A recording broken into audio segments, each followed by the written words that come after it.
This gives new meaning to the term tax to death. Word Hillary Clinton is proposing an even steeper hike in the estate tax than she has already. Forget 45%. She wants to take it all the way up to 65%.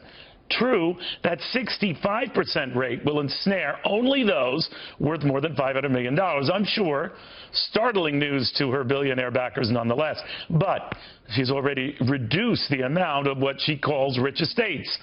It's $5.45 million now. She wants to take that so-called threshold down to $3.5 million. Now, I know what you're thinking. Relax, this is just rich folks. Wrong. This is just the start. If history is any guide, what constitutes wealthy keeps going down, and the tax on that wealth, well, that keeps going up.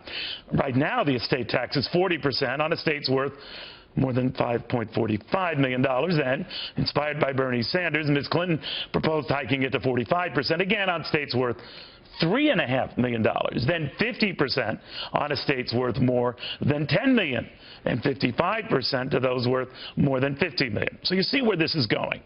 Now, again, I know what you're thinking. Even that lowest threshold of $3.5 million seems like a lot of money. But remember, this thing is not indexed to inflation. It won't seem like so much money many years from now. So a lot can change, including what is considered a lot. Remember when a $100,000 house seemed like a lot? Or a couple in that house making $100,000 seemed like a lot? Or $1 a gallon gas seemed like a lot? It didn't take a lot of years for a lot to change, except government's insatiable appetite for more. Don't believe me, believe history. When Congress readopted the income tax in 1916, it slapped a 1% tax on incomes above $3,000 and a 6% surtax on incomes over $500,000. Just 2 years later, the top rate soared to 77% under the guise of financing World War I. It stayed that way, though, long after World War I and the next World War and lots of wars after that. Yet with each bump up, each surtax added on, we were told it would be temporary. It wasn't. Just like it wasn't in Europe, where they cooked up something called a value-added tax, originally meant to replace the income tax. What started out as a roughly 5% surcharge on some purchases a few decades ago is now 20% or more on pretty much all purchases today. And that income tax it was replacing, alive and well, and more than triple what it was when this whole value-added tax started. Some value, but man, oh man, some tax.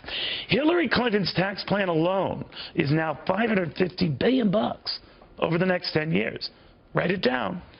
But I suggest you do it in pencil because it keeps changing. Here's one thing that does not: government spending. It keeps going up, as does the mad scramble to pay for it.